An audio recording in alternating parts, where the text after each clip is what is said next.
தந்தை, மகன், தூய ஆவியாரின் பெயராலே ஆமென். இயேசு கிறிஸ்துவின் அன்புமிக்க சகோதர சகோதரிகளை உங்கள் அனைவருக்கும் கிறிஸ்து இயேசுவின் அன்பு கலந்த வணக்கத்தை தெரிவித்துக் கொள்கின்றேன். இந்த நற்செய்தி பாகமானது மார்க் நற்செய்தி 9ஆம் அதிகாரம் 38 முதல் 48 வரையுள்ள திருவாக்கியங்கள். குறிப்பாக 38வது வாக்கியம். அப்பொழுது யோவான் இயேசுவிடம், போதகரே, ஒருவர் உமது பெயரால் பேய்கள் ஓட்டுவதைக் கண்டு நாங்கள் அவரை தடுக்க பார்த்தோம், ஏனெனில் அவர் நம்மை சாராதவர் என்றார். அப்போ இயேசு சொன்ன வார்த்தை நமக்கு தெரியும். 39ஆம் வாக்கியத்தில், தடுக்க வேண்டாம், ஏனெனில் என் பெயரால் வல்ல செயல் புரிபவர் அவ்வளவு எளிதாக என்னை குறித்து இகழ்ந்து பேச மாட்டார். நன்மை செய்வதில் யார் நன்மை செய்தாலும் இயேசு அங்கு தடுப்பதில்லை. நன்மை செய்யத்தான் நீங்களும் நானும் அழைக்கப்பட்டிருக்கின்றோம். அன்பார்ந்தவர்களே, நம்முடைய மனநிலையில் இதோ நாம் ஒரு தவறான கருத்துக்கு வைத்திருக்கின்றோம். இந்த மதத்தினை சேர்ந்தவர்கள், இந்த ஜாதியை சேர்ந்தவர்கள், இந்த இனத்தை சேர்ந்தவர்கள், இப்பேற்பட்ட மனிதர்கள், இப்பேற்பட்டவர்கள் தான் நல்ல காரியங்கள் செய்ய வேண்டும், நல்ல காரியம் செய்ய முடியும். மற்றவர்கள் யாராவது செய்தால் அது நாம் அங்கீகரிப்பதில்லை, அது நாம் ஏற்றுக்கொள்வதில்லை.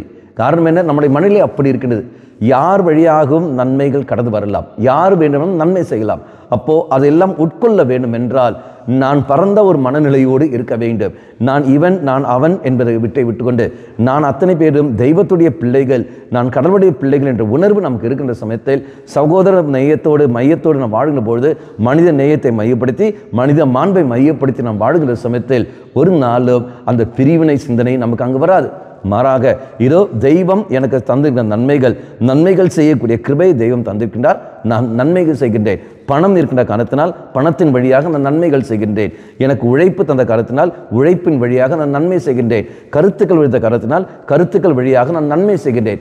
அந்த நன்மை ஆனது எனக்கு அங்கீகாரம் கிடைக்க வேண்டும் என்பதற்காகவோ, என்னை மற்றவர்கள் புகழ வேண்டும் என்பதற்காகவோ, மற்றவர்கள் என்னை பாராட்ட வேண்டும் என்பதற்காக அல்ல.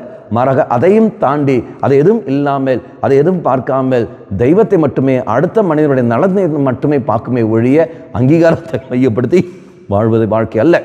அப்போ நீங்களும் நானும் மற்றவர்கள் செய்கிற நன்மைகளை உட்கொள்ள தயாராகும். ஆண்டவரே, எத்தனையோ பேருக்கு நீ கிருபையை கொடுக்கின்றேன், பலரும் நன்மைகள் செய்கிறார்கள். அப்போ நன்மை செய்கிற எல்லா மனிதர்களையும் நாங்கள் புரிந்து கொண்டு அங்கீகரிக்கக்கூடிய சக்தி எங்களுக்கு தாரும். எவ்வாறு நீ வித்தியாசம் பார்க்காமல் நன்மைகளை நீ ஏற்றுக்கொள்கின்றாயோ, அதே போல் நாங்களும் நன்மைகளை ஏற்றுக்கொள்ள, அது புரிந்து கொண்டு அதுக்கு ஏற்றபடி வாழ்க்கை வாழ கிருபையை தாரும் என்று சொல்லிக்கொண்டு நாம் அன்றாடுவோம். கண்களை மூடிக்கொள்ளுங்கள். ஓரோ மனிதர்களும் இந்த உலகத்தில் நன்மை செய்யவே அழைக்கப்படுகின்றார்கள். அவரவர் வாழ்க்கைக்கு ஏற்றபடி, அவரவர் சூழலுக்கு ஏற்றபடி, அவரவர் நிலைக்கு ஏற்றபடி நன்மைகள் அவர் செய்கின்றார்கள். ஆண்டவரே, யார் எந்த சூழலில் நன்மை செய்தாலும் அந்த நன்மையை நாங்கள் ஏற்றுக்கொள்ள கிருபையை எங்களுக்கு தந்திரலும். பிரிவினை சிந்தனையை எங்களிலிருந்து எடுத்து மாற்றியலும். நாங்கள் அத்தனை பேரும் மனித நேயத்தோடு, மனித மாண்போடு நாங்கள் வாழக்கூடிய வரத்தை எங்களுக்கு தந்திரலும். ஒரு தாய் மக்களாக நாங்கள் இருக்க கிருபையை தந்திரலும். அம்மா மாதாவே, தெய்வ மாதாவே, எங்கள் மாதாவே, என் அன்னையே, விசேஷமாக எங்களுக்காக பரிந்து பேசும். ஆமென். தந்தை, மகன், தூய ஆவியாரின் பெயராலே ஆமென்.